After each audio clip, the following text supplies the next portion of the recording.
Tahukah kalian kalau lebih dari 50% limbah di Indonesia berasal dari limbah rumah tangga? Limbah yang kita hasilkan setiap hari, baik dalam bentuk padat, cair, maupun gas, dapat mencemari air, tanah, dan juga udara jika tidak dikelola dengan baik. Untuk itu, di video kali ini kami akan menjelaskan mengenai apa itu limbah domestik dan bagaimana cara menanganinya. Teman-teman, tahukah kalian bahwa limbah domestik dapat dibagi menjadi 3, yaitu limbah cair, limbah gas, dan juga limbah padat. Di sini, contoh dari limbah cair adalah air bekas cuci pakaian, air bekas cuci piring, maupun air bekas mandi. Contoh dari limbah gas adalah asap dari sisa pembakaran sampah, kemudian adalah gas yang dihasilkan dari septic tank. Kemudian contoh dari limbah padat adalah sisa makanan, kemudian ada plastik, kertas, dan juga kain.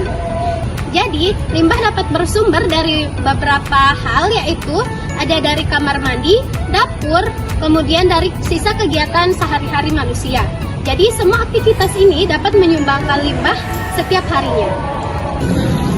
Teman-teman, kalian ingin tahu nggak sih apa dampak bagi lingkungan dan kesehatan jika limbah domestik tidak diolah? Yang pertama, limbah cair. Jika tidak diolah, dapat mencemari sungai, dapat menurunkan oksigen, dapat mematikan ikan, dan dapat memicu eutrofikasi. Yang kedua, limbah padat. Limbah padat, jika tidak diolah, dapat menyebabkan lindih yang dapat mencemari tanah. Yang ketiga adalah limbah gas. Limbah gas terjadi akibat pembusukan sampah yang tidak diolah dan dapat memicu pemanasan bumi.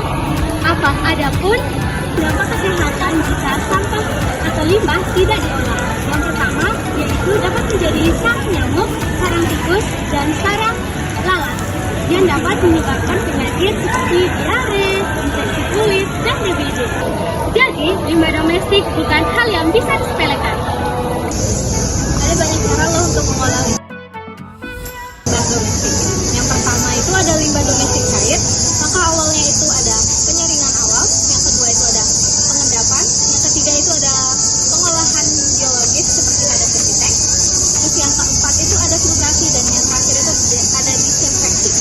Sedangkan untuk limbah padat, maka awalnya itu ada pemilahan, yang kedua itu ada composting, yang ketiga itu ada daur ulang, yang keempat itu ada reuse, dan yang terakhir itu adalah pembuangan ke TPA.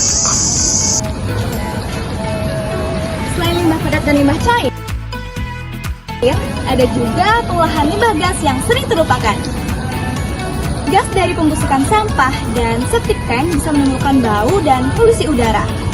Untuk mengatasinya, teman-teman bisa menggunakan filter karbon aktif, tempurung kelapa, dan zeolite untuk menyerap udara.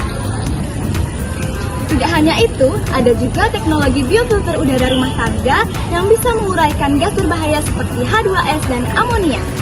Bahkan, gas metana dari septic tank bisa dimanfaatkan menjadi biogas untuk memasak, sehingga menjadi lebih ramah lingkungan dan juga tentunya lebih efisien. Kita semua punya peran. Mulai dari hal sederhana seperti memilah sampah dari rumah, tidak membuang limbah cair ke selokan, atau mengubah sampah organik menjadi kompos atau ekoenzim. Lingkungan yang bersih dimulai dari rumah kita sendiri loh. Yuk, jadikan pengelolaan limbah sebagai kebiasaan. Rumah rapi, lingkungan happy.